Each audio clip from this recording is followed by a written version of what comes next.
Everyone, আবারও চলে এসেছি একটা নতুন ভিডিও নিয়ে। তো আমার ভিডিওতে তোমাদের সকলকে অনেক অনেক ওয়েলকাম। আজকের বুকিং ছিল মুসলিম ব্রাইড বুকিং।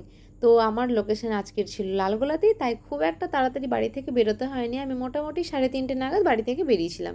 তো তোমরা দেখতেই পেলে, প্রথমে আমি বাড়ির সামনে দাঁড়িয়ে দাঁড়িয়ে দিদির জন্য ওয়েট করছিলাম। তো দিদি যখন আসলো তারপরে আমরা বেরিয়ে পড়লাম। তো দেখো, লোকেশন এতটাই কাছে ছিল যে তোমাদের সাথে কথা বলতে বলতে আমি কিন্তু লোকেশনেও পৌঁছে গেছি। আমার বাড়ি থেকে ম্যাক্সিমাম ওর লোকেশনে আসতে 10 মিনিট লেগেছিল। ব্রাইডকে অ্যাকচুয়ালি আমি টাইম দিয়েছিলাম 3টের সময়, বাট ব্রাইডের কিছু প্রবলেমের কারণে ও আমাকে কল করে জানায় যে আধা ঘন্টা আমার লেট হবে।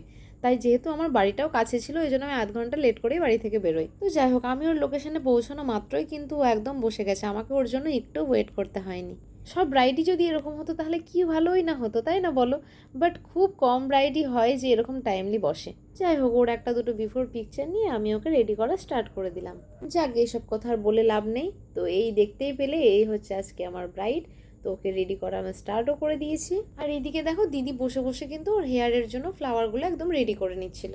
আর আমার প্রত্যেক ব্রাইডের মতো এই ব্রাইডেরও ডিমান্ড ছিল যে মেকআপটা একদম যেন ন্যাচারাল থাকে, আর ও যেরকমটা দেখতে সেরকমটাই যেন লাগে ওকে দেখতে।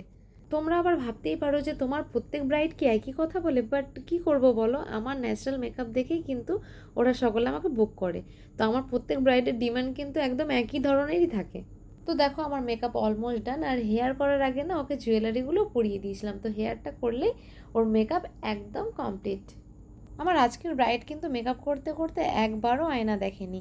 এই ও ফার্স্ট দেখলো পুরো ফুল মেকআপ কমপ্লিট হওয়ার পর। আর হ্যাঁ, আর একটা কথা তোমাদেরকে যেটা বলা হয়নি, আমার ব্রাইডের ডিমান্ড ছিল যে শাড়ি কিন্তু ও বাঙালি করে পরবে না। ও কিন্তু প্লেন যেরকম পিন আপ করে আমরা শাড়ি পরি সেই রকমই পরতে চেয়েছিল, আর ওকে সেরকমই আমি পরিয়ে দিয়েছিলাম। ওর এই ডিমান্ডটা আমি খুব খুশি হয়েছিলাম, কারণ আমি অনেক ব্রাইডদেরকে এইভাবে পরাতে চাই, বাট ব্রাইডরা পরতে চায় না। তো আমি আজকে এমন ব্রাইড পেয়েছি যে নিজে এরকম শাড়ি পরতে চেয়েছে। আমার ব্রাইডের মেকআপ লুকটা তো ভীষণ পছন্দ হয়েছে। তোমাদের কেমন লাগলো তোমরাও কমেন্ট বক্সে জানাও। তো এই কাজ কমপ্লিট করে চললাম বাড়ির পথে। আজকের মতো এখানেই টাটা, দেখা হবে আবার কোনো নেক্সট ভিডিওতে।